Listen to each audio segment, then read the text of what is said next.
So I want people to kind of understand what paradigms are. They're a little difficult to understand, but there are three ways we're going to understand it. We're going to use the Karl Popper way, the Thomas Kuhn way, and the Charles Ripley, yes, my way. Am I that presumptuous and egotistical to throw my way with these two big, huge stars in the academic world? Yes, I am. I'm that much of a jerk. But as you see behind me, this is the example we're going to use, is actual Marxism versus ethnic conflict. So what is a paradigm? A paradigm began to, how do we progress? That's the first question. How do we progress in the research world? Well, what developed is this idea of paradigms, a lens in which we study a concept. So let's take conflict, right? You have the idea of class conflict. Why is conflict started? As my good friend Karl Marx back there said, it's because of class. So we need to remove classes because it causes conflict. So we study class conflict. Now, you don't have to be a Marxist to see, there is class conflict out there, so that's what we're going to study, right? So that's the paradigm. Paradigms can be theoretical. Why does conflict happen? Because of classes. So that's the paradigm, right? And then a paradigm can also have kind of what we talked about before, ontological, epistemological ways. Oh, we study this quantitatively. No, we study this qualitatively. No, we study this through interpretive methods, how class othering the poor people creates conflict. But how do we move on from this paradigm? In the social world, what Karl Popper said was, we falsify a paradigm. It's very revolutionary. You come out. We're not confirming necessarily other research, but we're going to falsify and move on. So in the case of conflict, we falsify the idea that conflict causes conflict, and we move on to ethnicity, for example, Rwanda, the former Yugoslavia, etc., not based on class, but culture, language, kind of like, and I will show you, some of you have seen it, you're welcome to see the video on Samuel Huntington. That's kind of a paradigm. How does conflict begin? Culture. So that was what Karl Popper said was, we kind of just falsify and move on, very revolutionary, etc. Where Thomas Kuhn, who became very famous, started saying, no, paradigms build up anomalies, meaning researchers go on and on and on, and after time, we replace a paradigm. It's not as revolutionary as Karl Popper said, but it's after time. So we build up these anomalies and we learn, okay, it could take year after year after year, research after research after research, that these anomalies, those are things that are basically not working. They're anomalies. They're like, no, this isn't working. We're not confirming this, etc. It's not one big falsification. It's over time. And then we replace the paradigm. So then we start saying, no, it's not class conflict. It's actually ethnic conflict. Now, as you can probably might see, there's some problems with this. Like the previous lecture, if you watched it, epistemologically speaking, there are different ways to see the world, right? Different ways to collect knowledge. Ontological speaking, different ways of reality, right? And all of these things kind of develop over time. But the problem here is, number one, they never really go away because the social world isn't like the medical world, right? A lot of social scientists want to be like the medical world, right? Why? We want to be real scientists, hence the word political science. And that's a debate. Can political science be a real science, or are we doing the social world, not the natural world? I'll give you an example.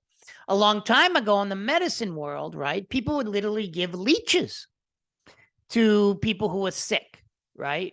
Give leeches. There used to be literal medical evidence. Hey, when you smoke, it's actually good for you. In goes the good air, out goes the bad air. Well, that probably would be better if you people are vaping, right? In goes the good air, out goes the bad air. And that was falsified, and we're never going to go back. The problem with this idea of replacing, or like Karl Popper said, being a revolutionary and just, falsifying and moving on, the social world isn't like that, right? Because both ethnicity and class can cause conflict. So for me, the problem with understanding paradigms like that is that, you never really move on. You're just adding things. And then in another case, it could be different. So in one case, you might have, say, for example, class conflict is the main variable. But then in another case, it might be ethnicity, like in Rwanda, although the Hutus and the Tutsis are very similar, it could be that similarity. And there's another problem as well. And this is the third point. So we talked about Karl Popper falsifying a paradigm, Thomas Kuhn kind of building up anomalies, and then that creates progress. Those two create progress. But the problem with those is, I will give you the third opinion, and that's mine, is that Karl Popper, Thomas Kuhn, and the rest of the research community puts the researcher themselves in the center. They are the agencies of why research moves on. I would rather focus on another variable, and that is arbitrary life events. What does that mean? Well, in the other case of Popper and Kuhn, the researcher is the main person, right? The woman and the man are out there, doing research, etc. Of course, they want to put themselves in the center. This research paradigm moves on because of me, right? I disagree. And the conflict is a great example. So you see Karl Marx there, right? He was very popular for a long time. And then when the Soviet Union fell and the Berlin Wall fell, right? It went out. Marxism was not in vogue anymore. It went out. That had nothing to do with researchers. That had to do with an arbitrary event historically. Same thing goes with 9/11. When those terrorist attacks happened, right, in the United States, and it also happened in Chile in 9/11. We forget that. That's an ontological thing. I mean, what is a terrorist attack? On 9/11, we helped overthrow Allende, the democratically elected president of Chile, which people forget, on 9/11, which was a terrorist attack. But regardless, since the United States is the world power, we write the history. 9/11 means September 11th. So right there, you have an ontological issue. But regardless, when those planes hit the Twin Towers, that changed everything. So research started focusing not on state conflict, right? Or regionalism. That's where the world was going, like economic integration, etc. I remember because I was actually alive. You weren't. But it changed how we did research, right? So now all of a sudden it's like, oh my goodness, terrorism, Middle Eastern language skills. There were no Arabic speakers. Now everyone, studies Arabic. The United States government funds Arabic studies, funds Islamic studies and all this stuff. Why? It had nothing to do with researchers. It had to do with the Twin Towers going down.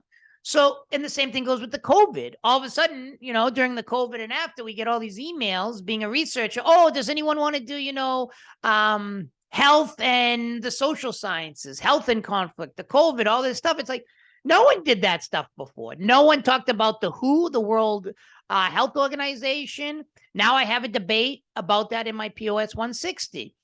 So I think a lot of research moves on, not necessarily because of the researchers, right? Of course, they want to put themselves in the center because then they get money, they get all this stuff, etc. But it's really events like Cuba.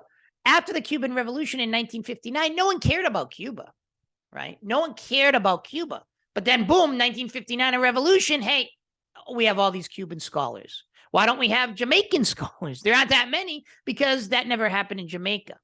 Same thing happened in my own life.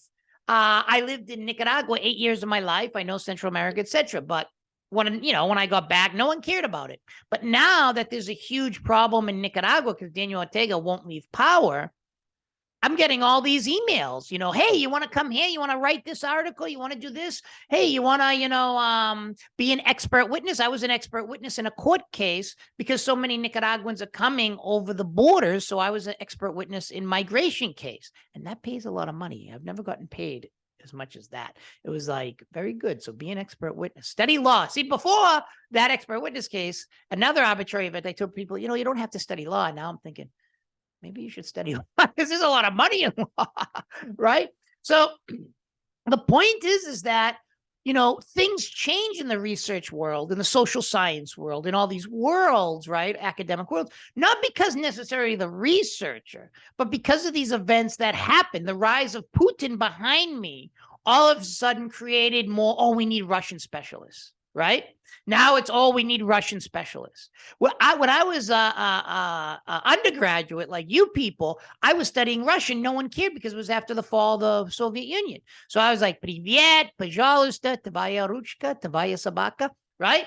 No one cared. So I stopped studying Russian, although I love the Cyrillic alphabet and all this stuff. But then with the rise of Putin, the attacks in Chechnya, the rise, obviously the invasion of the Ukraine, etc. Boom, it's all these Russian specialists. In fact, I knew this guy. He studied Russian at ASU, and he was married to a Ukrainian. And he used to come in and talk about the language institute we have here, which is really good. And I asked him, where is that guy? Have him come in again. And he's like, no, he went to a cybersecurity company now, making probably a ton of money because, obviously the rise of Putin, the invasion of the Ukraine. But the point is like, well, that has nothing to do with researchers. That had to do with just geopolitical events. So is research, and this is how I'll end, being, moved or advanced by researchers, or is it because of arbitrary events in the world? The COVID, 9/11, the fall of the Berlin Wall, the invasion of the Ukraine, etc., invasion of Iraq, invasion of Afghanistan, etc., or is it because of the researchers? So my third one, we had Karl Popper. Just to sum up, Karl Popper, falsify and move on the paradigm. Thomas Kuhn, no, the paradigm, researchers build up anomalies, and then we finally replace it, and then we move on. And then my opinion is, one, you never move on because it's a social world, not the medical world. There'll always be class conflict. There'll always be ethnic conflict. There'll always be these types of issues, and the paradigm always comes back, right?